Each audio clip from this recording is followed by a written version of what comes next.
Welcome to the new IOStream for June 2011. I'm Jonathan, the Delafunk on the IndieOtaku blog. This guy. I'm Glen, the Bonadingus on the IndieOtaku blog. Now let's get into this thing.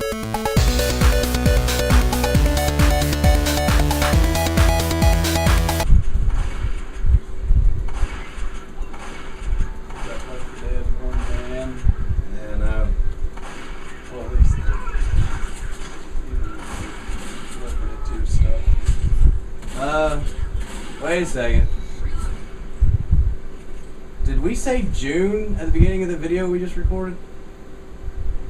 Did we do that again? Dude, that's like twice. I know. God, we should just call it episode 1. I even got a haircut. I know. We can't redo it. You just got your mullet cut off. So I guess we should just say, it's actually for the month of May. Yeah. Oh my God! We can just say it's for the month of May then. Think about that. Month of May? Yeah. It's the month of May. It's May 2011. Yeah, sorry about that, guys. Let's get back to the video. We kind of messed up. We got other things to do. You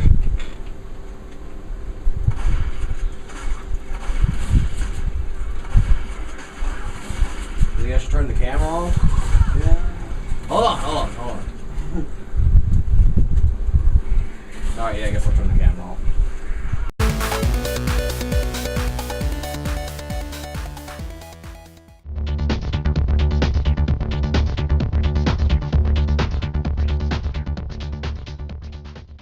Okay, well, this is what's in news for June 2011. We actually have changed our show format, as you noticed. We actually now have the show called IOStream, and it's specifically for IndieOtaku right now. No manga pages. Split the videos. Right. We had some problems with length on YouTube, so that's the reason why our last video was on Daily Motion.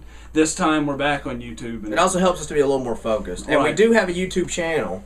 It's IndieOtaku Stream on YouTube. We'll put a link up for that. We're also on Facebook, so like us if you like us. If you don't like us anyway. I like us. I like us. I especially like us. Not Darth Vader, me. Well, I like us more. Oh, well, you suck.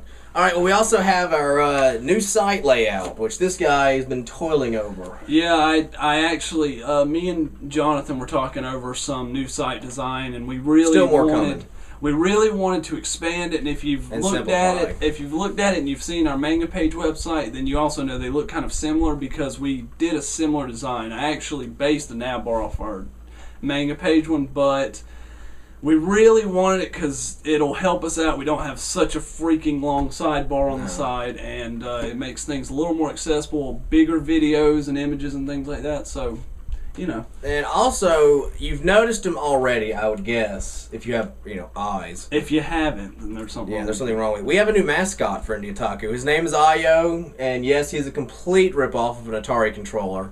With very Japanese-style graphics, but he is our new mascot for the site. Which this guy designed. Yeah, and he really has absolutely no reason to be there. We just put him there because we liked him. Yeah, he's pretty cool. And that's the news. Yeah.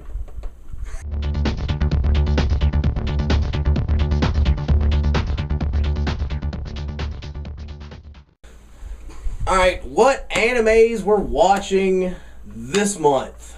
Well, last month I was talking about how I was started watching Initial D, and I went to the first stage. Well, I finished it this month, and I have to say I liked the first stage. The second, third were the movie was good, and the last stage was, in my opinion, as good as the first. They should have just kept that style. I really enjoyed that one. I also started watching back through something that I should have finished it by now, but I've been kind of busy, but I'll get around to watching all of them. I started watching Fooly again. The FLCL for anyone who's in the know. Fooly, or Furry Curry, whatever. Or Furry Curry, depends on who you are. It's a pretty messed up series. It was an experimental series by Gainax for the studio. They did it after Neon Genesis Evangelion, I believe. I also, since I have been doing some Priva EX design, which head over to Manga Page, we'll have video for that one up shortly. I had to get in the mode for mech stuff. I went through all of the Full Metal Panic stuff, the first raid, second raid, and Fumofu, and that's some good stuff. Yeah, that's good mech stuff. That's good comedy anime. That's what I watched. What about you? Well, me, I talked about it last time, actually, I think, in our last video. He was jumping the gun, man. I mentioned that I was going to rent Grave of the Fireflies, and I actually did rent it and watched it recently. I really liked it. It was really very, very sad, very depressing. I watched it a very long time ago. If you've ever seen things like, I would compare it to things like General of the Wolf Brigade. Same kind of tone, yeah. But if you're not a fan of sad stuff, you won't really like it, but I loved it. And I consider it a masterpiece. It is pretty good. I also mentioned that I was going to watch Batman Gotham Knight again, and I did. And I love it still. And I still want it on DVD, and I'm still going to get it on DVD. Anything that Madhouse animates is great. Right. It's the truth. If we ever make a Priva anime of any kind, we're going to get Madhouse to do it. Right. Oh, I love Madhouse. Totally. Yeah, that's great. And throughout a series of these videos... Throughout a series of these videos, I've been talking about watching Cowboy Bebop. And every single time it comes in, he's always on the phone with me. It's my Cowboy Bebop's here, yay! And his sister's like, yay! And his little brother's like, yay! Well, okay, that's not how Joshua sounds, but that's what he's like. But yeah, so I'm still watching Cowboy Bebop, and that was like, yeah, it's one of the best of all time. There's no reason to really talk about it because if you don't know it by now, you're not really an anime fan anyway. So you should be watching this video. All right, that's it for the animes we watched this month or watching.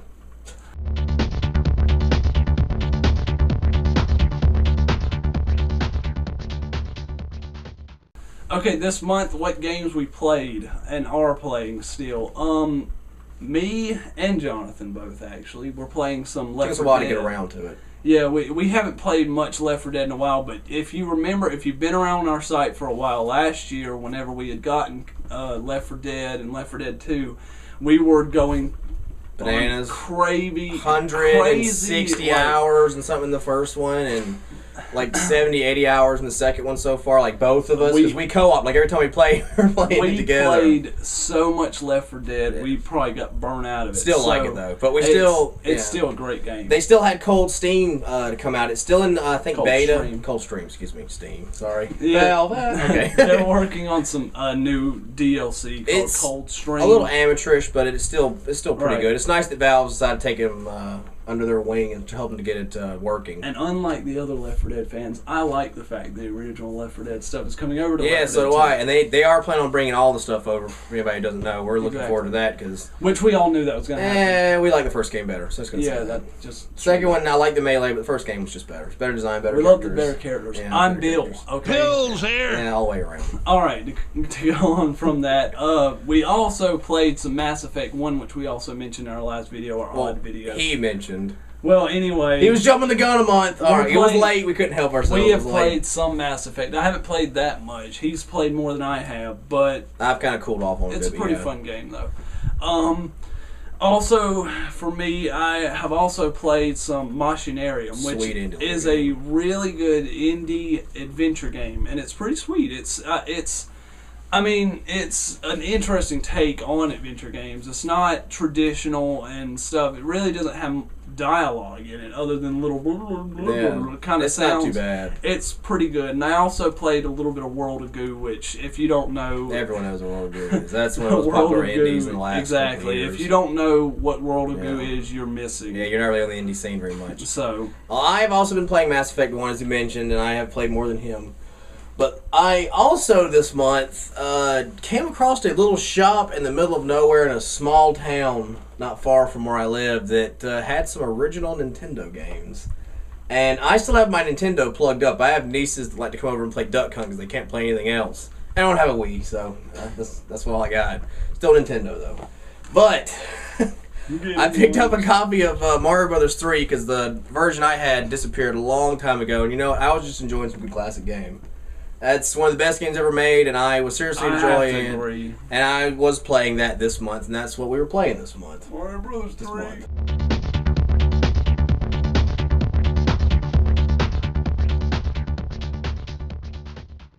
Alright, post this month on IndieOtaku, Corolla, the new Toyota Corolla, the 2011 Toyota Corolla. If you can see her, hanging from my clock back there. Yeah. Miku Hatsune. Yeah, they made a video, and it's interesting enough, they made it for American release. It's a commercial they did for American release, not Japanese release of the car. So I'm curious how many American fans even have a clue who she is, but it's become a big thing. Yeah, it's a quick commercial. Let's take a look at it. Big dreams move us. They inspire us to create.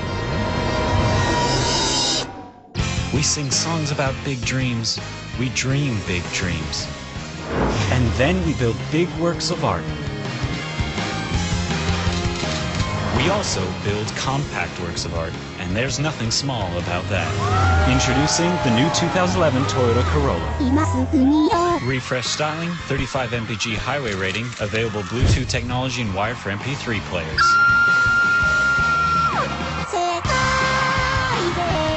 It's the official car of Hatsune Miku.